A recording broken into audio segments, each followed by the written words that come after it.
Greg Bedard from our set at Gillette Stadium. Big boy, how you doing? What's up, fellas? Okay. Hey, look who's back! Look who's back, Summer of Mazz. So let's start with Matthew Judon. What'd you make of what he had to say today and that whole story?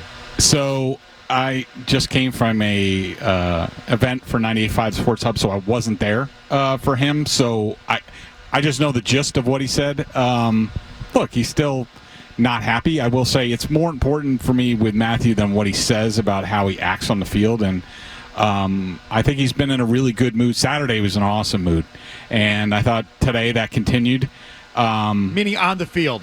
On the field. During practice. Yep, during practice, enjoying himself, more like his old self. Certainly far from stomping around and talking to various people during practice. So I think, I think he indicated he's still not happy with his contract. But, if you had to ask me, I think there's been some progress there, and I think they'll get something done sooner rather than later. How do you feel about him being allowed to continue to talk about it? Good question. I didn't mind the first time, and I think he needed to address what went on last week, considering the tone that he set when he was so open about his contract. So I think he needed to answer that, which was good. But I think we need to be done with it now, and let's move on to football. All right, let's move on to other things, Mazz. What do you got? So I have a question for you about Christian Gonzalez, because I know in your column today, I think it was, Greg, the one you posted early this morning, that Mayo made sort of a passing comment about Gonzalez that certainly could be interpreted as a little bit of a dig.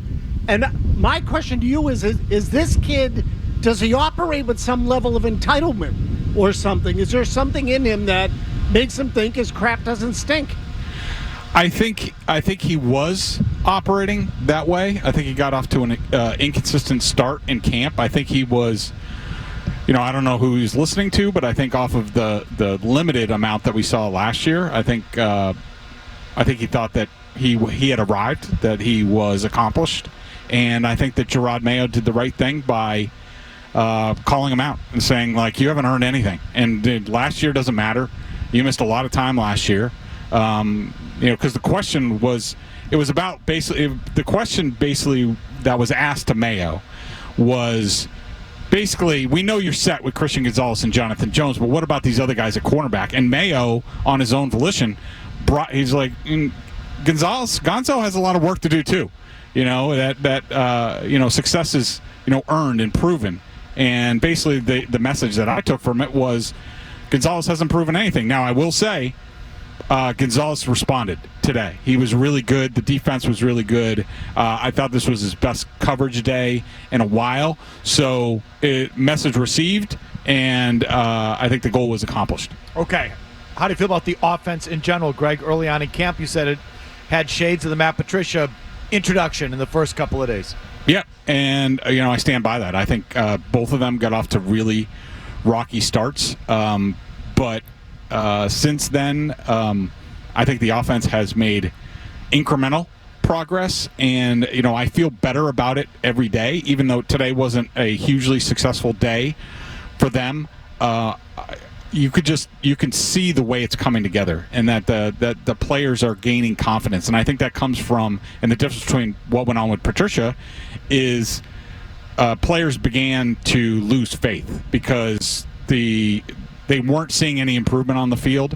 I think these players are seeing it. I think they're taking what they're talking about in the classroom, and I think they believe in the coaches. So I think they have the players' belief and that they're going to get there eventually. And so I've been encouraged. I wouldn't say very encouraged, but I've been encouraged over the last week with the offense. Even though if you look at some of these quote unquote camp stats, it might not show it, but they're making progress, and I feel better about it. When's the time going to come that Drake Maye gets reps with the 1's, though? I saw it today, even in Phil Perry tweets the line in front of him. Tackles in front of Drake Maye. Caden Wallace, someone called Zuri Henry, and Kellen Deach.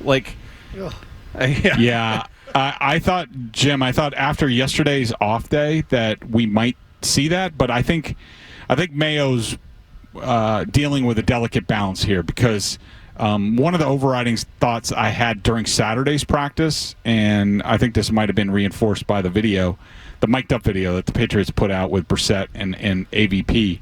I think that this, if it isn't Jacoby Brissett's team right now, it's very close to being his team. And do you really want to mess with that? I don't know. I think it's a delicate balance, but I would like to see, and we're running out of practices to see it. I thought today we might see it. We didn't. Maybe tomorrow. But if it doesn't happen soon, I don't know. With the Eagles coming in next week, I don't know if we're going to see that. So how do you feel about it being Jacoby Brissett's team, not even to the first preseason game? I'm fine with it. I just think that Drake's just so far away in terms of what he needs to learn and know to operate in this offense, operate as an NFL quarterback. I think he's just, we knew that he was going to be starting from a much lesser position, and I think that these guys want to get going, and I think that they can only do that with an experienced quarterback in the system.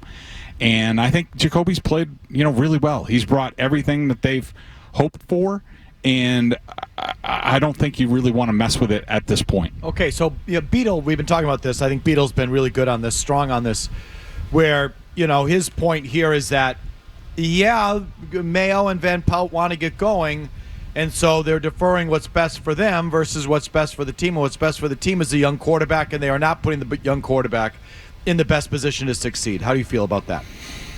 I just don't think Drake Maye's at that point to insert him into some sort of competition. I just think there's too much for him to learn on a play-by-play basis. And, I just think the other thing that is important when you deal with these young quarterbacks and when do you play and, the veteran quarterback, all that stuff is, like, you can't fool the players. Like, if you force feed Drake Maye just because he's the third overall pick and he has the most natural talent and all this, and there are people in the building that still think that he should start from day one. They believe in learning on the job.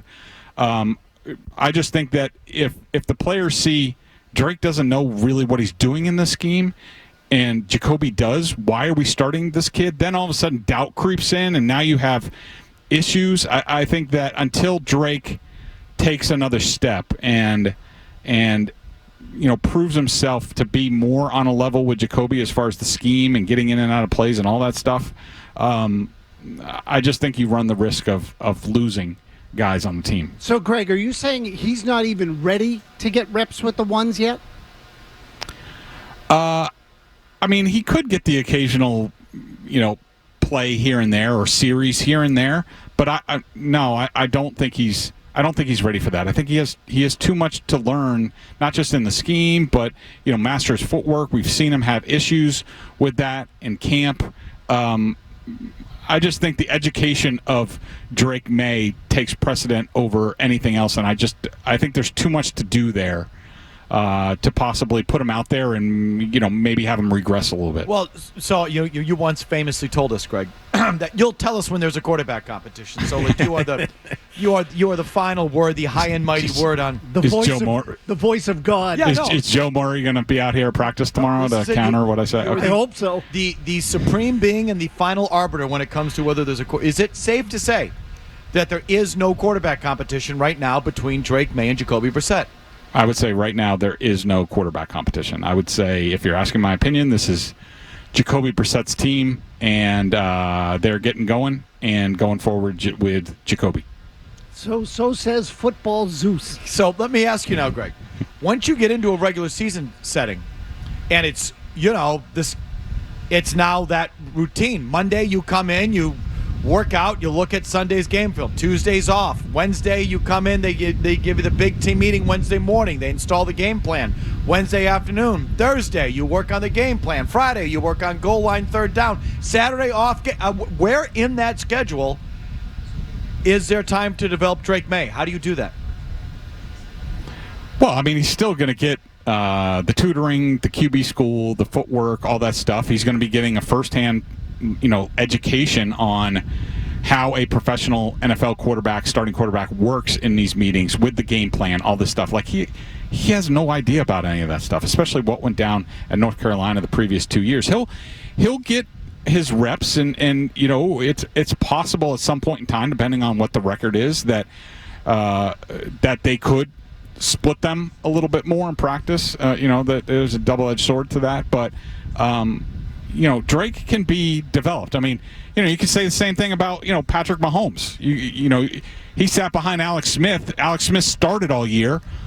The next year, Patrick Mahomes threw 50 touchdowns and was the NFL MVP after playing one game in a meaningless Week 17 game. So I think Patrick Mahomes learned. This is not unprecedented. And I'm with you.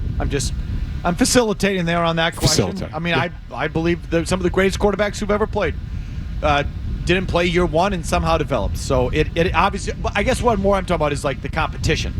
You know, Mahomes wasn't quote unquote competing with Alex Smith. Brady, rookie year, wasn't competing with so-and-so. Montana wasn't competing with DeBerg. They were, you know, being developed. It wasn't a competition. So, you know, and do you get the sense that that's what that could be like here all year long? There really is no competition, and that's not just today. That's the entire year? Yeah, it could be. I think a lot of it will have to do with the success of the team, how Brissett looks.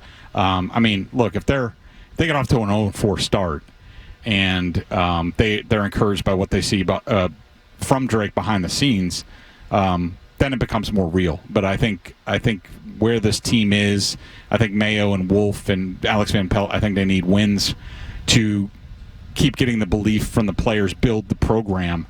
That, to me, that's just a ways off. All right, Greg. Season starts tonight. Who's your starting left tackle?